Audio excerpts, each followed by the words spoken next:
Bien, y ahora vamos a ver el último ejemplo, por lo menos de esta tanda de análisis sintáctico, con el uso del verbo eimi. Bien, agathos y atros, hojronos estin. Buscamos el verbo, que es el verbo estin, que es la tercera persona del singular del verbo eimi. Buscamos entonces un nominativo singular que pueda funcionar como su sujeto, que buscamos ahí, ven, que tenemos agathos y atros, ho y chronos. Tenemos varios nominativos. ¿Qué pasa acá? Tenemos que recordar que el verbo eimi tiene las acepciones de ser, de estar, de haber, de existir, ¿se acuerdan? Son estos sus valores.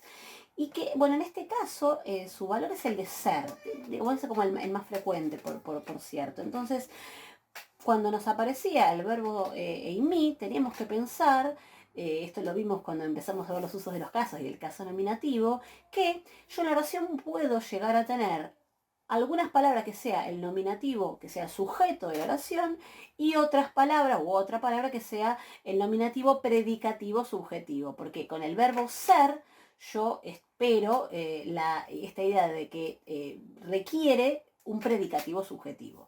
Entonces, ¿cómo hacíamos para desambiguar, por lo menos desde el punto de vista, si yo no sé el significado de las palabras, digamos, la veo la oración y empiezo a hacer hipótesis de qué puede ser qué cosa cuando tengo, ven, agathos y atros, jo y chronos, que son 4 nominativos. Y habíamos dicho que había una regla, que era que lo que tenía artículo iba a ser el sujeto y lo que no lo tenía el predicativo subjetivo. Entonces, acá claramente, jojronos es lo que tiene el artículo, jojronos, ese es el sintagma, que entonces va a ser el sujeto, y agathos y atros va a ser el predicativo subjetivo. ¿Se acuerdan que dijimos que el predicativo subjetivo era una caracterización, una definición del sujeto, pero que estaba en el predicado porque dependía del verbo? En este caso el verbo ser, o sea, algo es de determinada manera, algo es, ¿no? Ese ser me requiere obligatoriamente un predicativo subjetivo, entonces precisamente como depende del verbo el predicativo subjetivo está en el predicado, ¿sí? Por eso de hecho se llama predicativo subjetivo. Entonces, jojronos entonces le ponemos sujeto y a agathos y atros le ponemos predicativo subjetivo, PS. Lo analizamos por dentro. Bueno, jojronos, atributo y chronos núcleo ni lo puse, pero bueno, se deduce. Y adentro del predicativo subjetivo, y atros es el núcleo, y atros quiere decir médico, y agathos es el atributo, es el adjetivo que quiere decir bueno, que nos había aparecido como adjetivo. Entonces, bueno, jojronos era el sujeto, lo demás obviamente era el predicado. Y la traducción entonces es el tiempo es un buen médico, ¿sí? El tiempo es, jojronos estin, un buen médico. Bien, ya les había adelantado también en el video en el que vimos el uso del caso nominativo, que muchas veces el verbo eimi puede estar elidido, ¿sí? Es algo muy frecuente en griego y en latín que el verbo eimi no esté.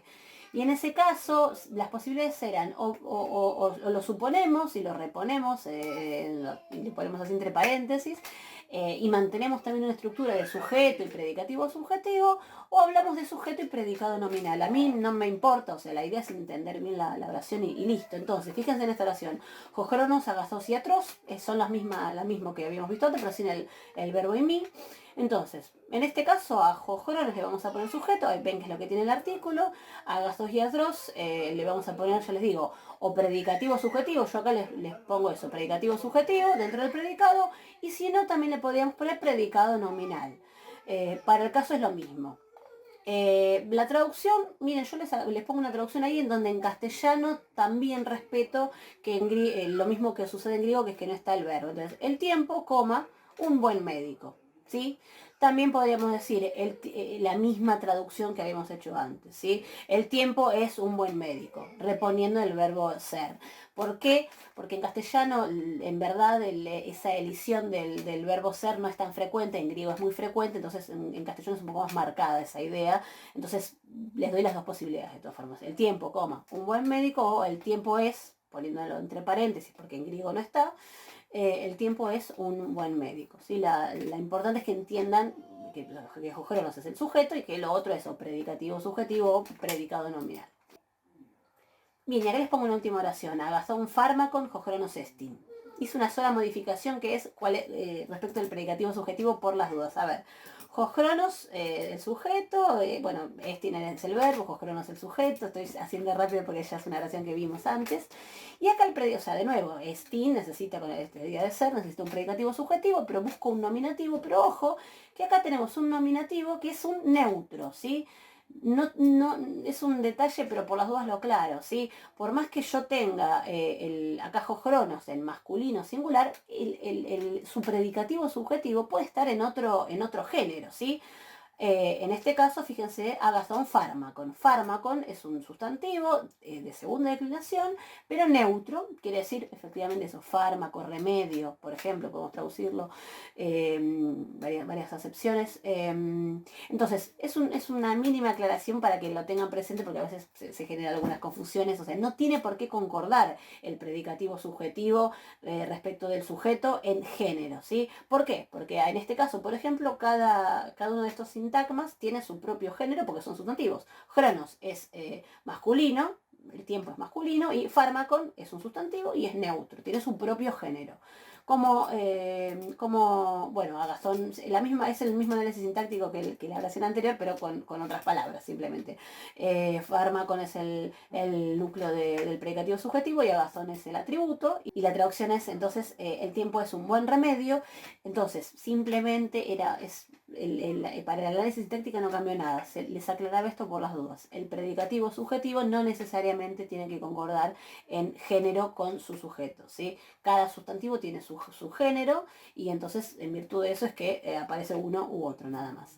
Bien, con esto ya tienen bastantes elementos para poder hacer práctica a partir de lectura por lo menos de pequeñas oraciones. Repasen los 3 videos estos introductores de la sintaxis y si tienen dudas también revisen por supuesto la morfología verbal, la morfología nominal y los usos de los casos en los videos anteriores. Muchas gracias.